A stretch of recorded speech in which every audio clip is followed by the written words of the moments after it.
اللہ تعالیٰ نے اپنے بندوں کے ساتھ اور خصوصاً انبیاء علیہ السلام کے ساتھ ایسے ایسے واقعات ان کے ساتھ درپیش آئے یا ان کے ساتھ گزرے کہ اگر آپ ان کو پڑھیں تو عقل حیران ہو جاتی ہے کہ ایسا بھی ہو سکتا ہے، کہ ایسا بھی ممکن ہے۔ آج کا جو واقعہ ہے حضرت ادریس علیہ السلام کا واقعہ بھی انہی واقعات میں سے ایک ہے۔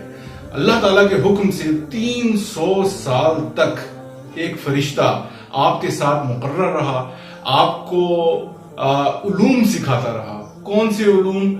اب آپ یہ سن کے حیرت زدہ ہوں گے کہ نہ صرف اس زمانے کے عصری علوم بلکہ قیامت تک کے لیے آنے والے جتنے علوم ہیں، علوم کی شاخیں ہیں قیامت تک کے، آج کے جو انسان نے ترقی کی ہے، science, technology, information, you name it, یہ سارے علوم اور آنے والی دنیا تک کے جتنے علوم ہیں اللہ تعالیٰ نے اس فرشتے کے ذریعے حضرت ادریس علیہ السلام کو سکھا دیے ہیں۔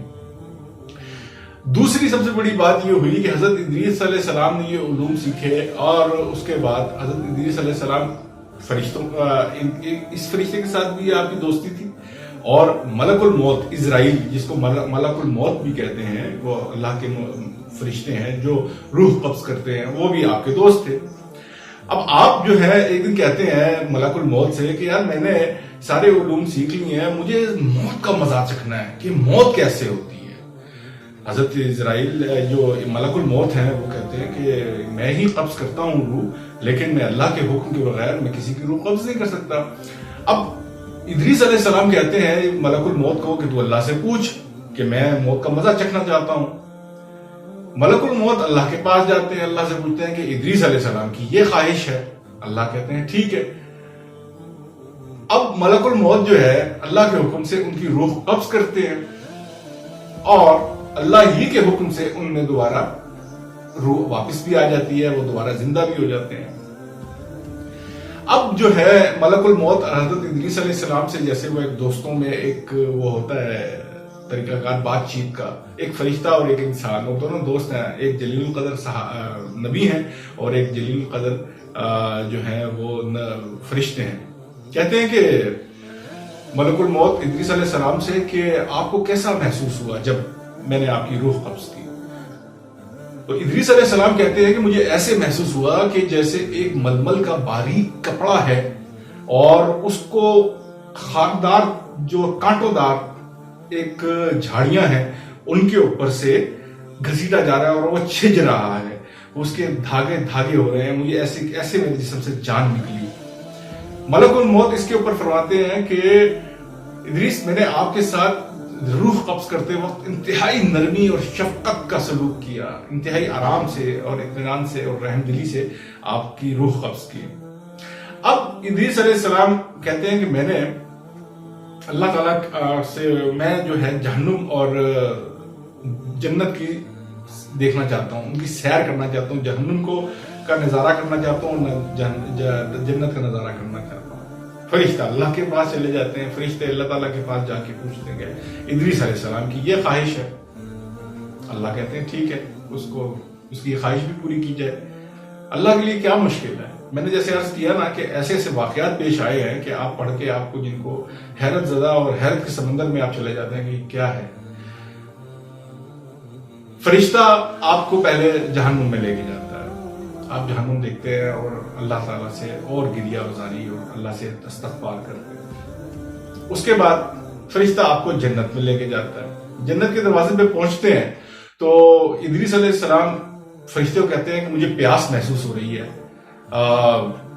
مجھے پانی پینا ہے۔ تو وہ فرشتہ کہتا ہے ٹھیک ہے، آپ یہیں رکیے، میں پانی لے کر آتا ہوں۔ اب ادریس علیہ السلام جو ہے جنت کے دروازے پہ کھڑے ہوتے ہیں، فرشتہ پانی لینے کے لیے گیا ہوتا ہے، ادریس علیہ السلام جنت کے اندر داخل ہو جاتے ہیں اور ایک درخت پہ جا کے چڑھ جاتے ہیں، اور وہاں جا کے جو فروٹ وغیرہ کچھ بھی ہوتا ہے وہ کھا رہے ہوتے ہیں۔ اب فرشتہ پانی لے کے جب آتا ہے اور ادریس علیہ السلام کو دیکھتا ہے کہ وہ یہاں نہیں ہے، وہ ان کو آواز دیتا ہے کہ ادریس کہاں ہیں آپ؟ تو ادریس علیہ السلام کہتے ہیں کہ میں یہاں جنت کے اندر ہوں۔ تو فرشتہ کہتا ہے کہ یا نبی اللہ، ادریس علیہ السلام آپ نے پانی منگوایا تھا، پانی پیجئے اور چلیے میرے ساتھ واپس۔ ادریس علیہ السلام کہتے ہیں میں تو یہاں سے نہیں جاتا، میں یہاں پہ آ چکا ہوں، اب سوال ہی پیدا نہیں ہوتا کہ میں یہاں سے نکلوں۔ اب فرشتہ جو ہے وہ حیران ہوتا ہے کہ وہ کیا کرے۔ اب وہ فرشتہ جو ہے اللہ تعالیٰ کی بارگاہ میں حاضر ہوتا ہے اور ان کو یہ سارا ماجرا بتاتا ہے کہ ادریس ایسے کہہ رہے ہیں کہ وہ جنت میں گئے ہیں، مجھے پانی دینے کے لیے بھیجا، اور وہ جنت کے اندر جا کے اب وہ باہر نکلنے کا نام نہیں لیتے۔ اللہ تعالیٰ کہتے ہیں کہ یہ میری مشیت تھی، یہ میرا لکھا ہوا تھا، میں ایسا ہی چاہتا تھا، اور ادریس کو وہیں رہنے دو، اب وہ واپس نہیں آئے گا۔ ادریس علیہ السلام نے موت کا مزہ بھی چکھ لیا، جہنم کی بھی وہ انہوں نے نظارہ کر لیا، اور جنت میں بھی وہ چلے گئے۔ اب یہ 3 شرائط ہیں کسی کے بھی جنت میں جانے کی، کہ پہلے اس کو انسان کو موت کا مزہ چکھنا ہے، موت اس کو آنی چاہیے، فرض ہے، مطلب اس کے لیے ضروری ہے۔ اس کے بعد جہنم کا بھی نظارہ کرے گا، یہ بھی دوسری شرط پوری ہوئی۔ اور تیسری شرط جو تھی حضرت ادریس علیہ السلام کی، اللہ تعالیٰ کی، کہ جنت میں جو ایک دفعہ چلا گیا وہ ابد آباد وہیں رہے گا، وہ وہاں سے واپس نہیں نکلے گا۔ یہ تینوں شرائط پوری کی ہے۔ خیر یہ اللہ تعالیٰ کی مشیت تھی۔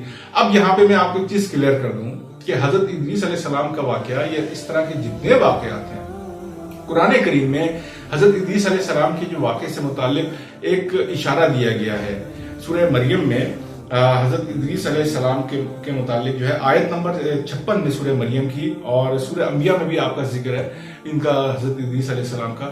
اب یہ جتنے واقعات ہیں، اب آپ اس کی ایک چیز کو ذہن میں رکھیے، یا یہ ادریس علیہ السلام کا واقعہ یا ان جیسے دوسرے انبیاء علیہ السلام کا واقعات جن کی تفصیلات قرآن میں نہیں ہے، ان کی تفصیلات کے لیے تفاسیر کا رخ کرنا پڑتا ہے۔ اب یہ تفاسیر کہاں سے ڈیرائیو کی گئی ہیں؟ یہ بھی جو آسمانی کتابیں ہیں، تورات، زبور، انجیل، انہی سے ہی ڈیرائیو کی گئی ہیں یہ ساری تفاسیر بھی۔ اب ان میں جو محدثین کرام یا مفسرین کرام جو ہیں، انہوں نے جو تفسیر لکھی ہیں، انہوں نے اس چیز کو دیکھا ہے کہ جو قرآن پاک سے کانٹرڈکٹ نہ کر رہی ہوں اور قرآن کریم کی جو بات ہے اس کا کوئی تنازع نہ ہو، تو وہ اس کو صحیح مانتے ہیں۔ تو مفسرین کرام نے ان واقعات کو، ان کی آتھینٹسٹی پہ کوئی وہ نہیں کہا، اور ان کو ایسے ہی بے عین ہی ہم تفسیر میں لکھ دیا ہے۔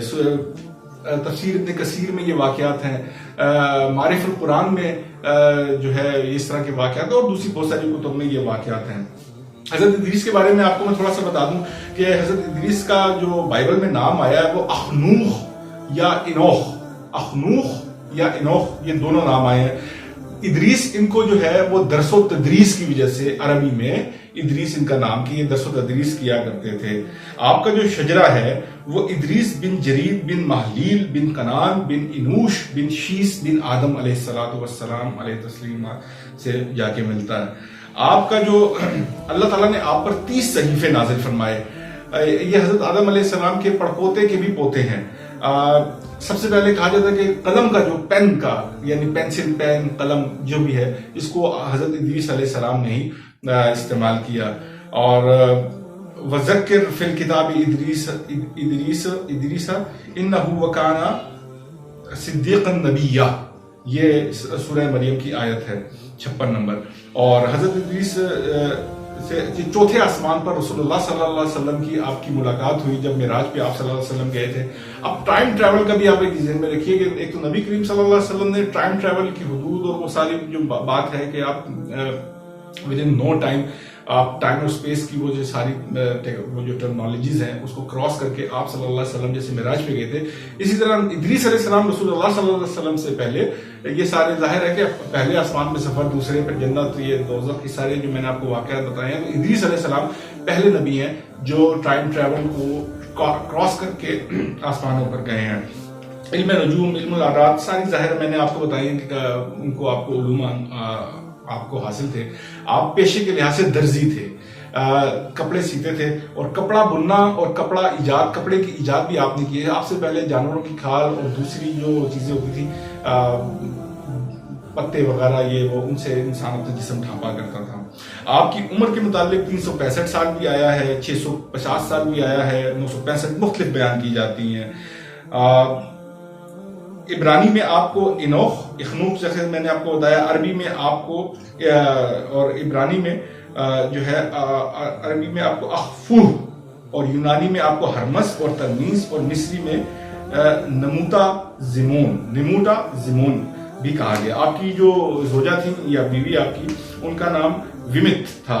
انجیل میں آپ کی بیوی کا نام براکا بھی آیا ہے، باراکا.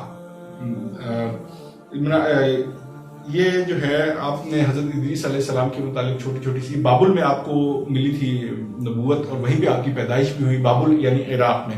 پھر آپ ہجرت کر کے مصر چلے گئے تھے، وہیں پہ دجلہ اور فرات کے کنارے آپ نے اپنی سکونت اختیار کی اپنی قوم کو لے کے. آپ بت پرستی اور شراب نوشی اور اس کے خلاف تھے. ادریس علیہ السلام کے واقعات بڑے لوگ کم جانتے ہیں.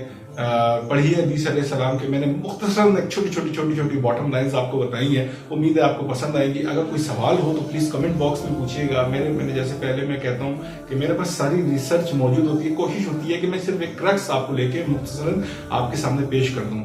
اگر کوئی سوال ہو تو کائنڈلی پوچھا کیجیے کمنٹ باکس میں. مجھے انتظار رہے گا. ویڈیو پسند آئے تو لائک، شیئر اور سبسکرائب بھی کیجیے گا. ملتے ہیں اگلی ویڈیو میں، تب تک کے لیے دیجیے اجازت. السلام علیکم ورحمۃ اللہ وبرکاتہ.